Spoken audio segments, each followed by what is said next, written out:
মাদ্রাসা, মাদ্রাসা মানে জানো, মিম মানে মিম, মিম ফর মক্কা এন্ড মদিনা, দাল ফর দার্স শিক্ষা, রা ফর রহমত, সিন ফর সাকিনা। যে নলেজের মধ্যে, যে নলেজটা কোরআন মক্কা এবং মদিনার নলেজ, যে নলেজের মধ্যে রহমত এবং সাকিনা আছে, সেটাই হচ্ছে মাদ্রাসার নলেজ। আর তোমরা মন খারাপ করো, তোমরা মন খারাপ করো।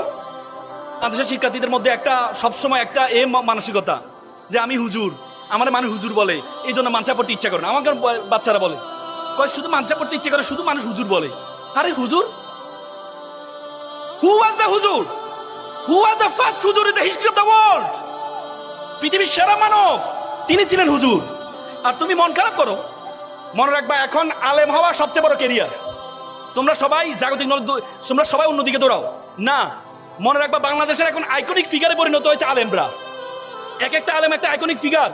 বাংলাদেশে কোনো ধরনের সমালোচনার ঊর্ধ্বে যদি কোনো ব্যক্তি খোঁজো, তাহলে তুমি আলেমদেরকে খুঁজতে হবে। মিজানুর রহমান আজহারী, আহমদুল্লাহ হুজুররা আইকনিক ফিগারে পরিণত হয়েছে। তো সুতরাং তোমরা হুজুর হইলে লজ্জা পাওয়ার কিছু নাই।